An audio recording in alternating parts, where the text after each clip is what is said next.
With Eureka, we are stepping into a more controlled and performance-measured IT service management infrastructure. In order to achieve this goal, changes had to be made to the way incidents are being handled and recorded.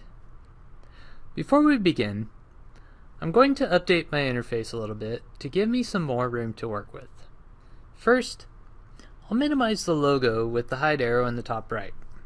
This gives me more screen real estate to work with, but lets me keep my global search bar. Next, I'll click on the Toggle Navigator button in my Bookmarks bar. Finally, I'm going to adjust the width of my ticket pane by clicking and dragging the edge of it outward. Perfect. Let's open a new incident from the Incident Console. You'll find that most of this should be familiar territory with the exception of the new styling. First, I'd like to cover the new structure of category and subcategory. If you click on the category, you'll find that there are now only 3 sections instead of 4. Feedback has been removed.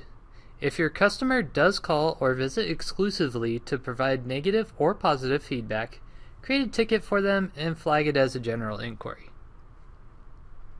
Now, let's click on Request for the category. You'll find 4 options underneath the subcategory. Take note that How To and Feature Request have migrated into this category. These are now considered requests because a How To is simply a request for information, while a feature request is clearly a request in itself. This category will likely be your main selection for most tickets.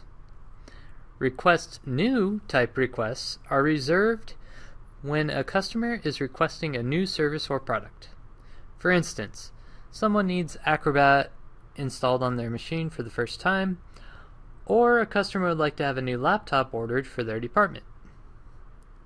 Request Change type requests are requests from customers who need their existing service modified. This could be anything from activating the archive in Uconnect to changing the location of a meeting room for a conference. A request feature type is a request for an existing service to have additional functionality.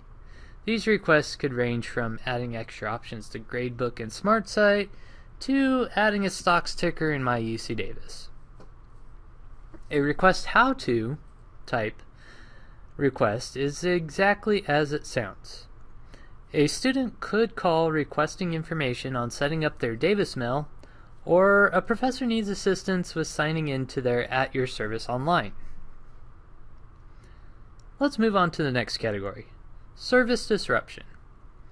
A service disruption is an unplanned interruption or degradation of a service. The key point to this category is unplanned. If there is an existing planned maintenance that has been posted, it does not fall under this service category.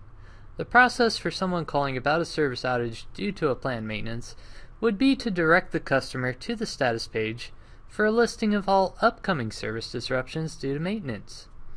The ticket would then be tagged as a How To request.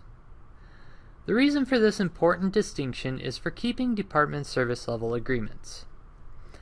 In the event of service disruptions, they are broken into 3 subcategories.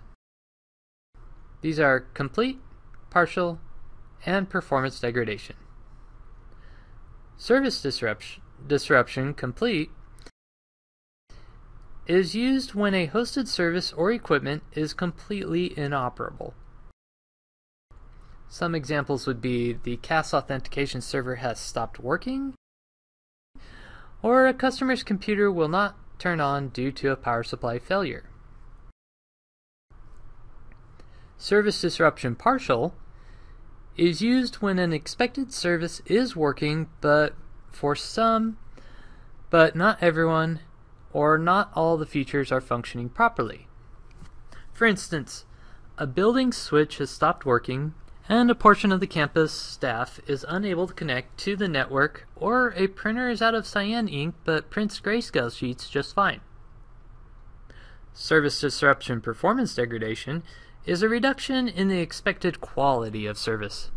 My internet's running slow, or my printer takes forever to print would be prime examples of this subcategory.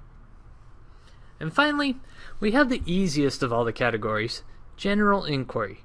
This can quickly be summed up as any general question that is non-technical or IT related. For instance, a new staff member calls the support desk because they can't find the library, or a student calls because they want to know when registration starts. Simply use general inquiry as a catch-all for all the random, completely unrelated questions that can and will come into an IT organization. You'll take note that this category does not have any subcategories. This is for a reason. This is to record that the incident did happen, questions may have been answered, but no further action is needed. We've developed a quick reference guide that details all of these new categorization changes and scenarios.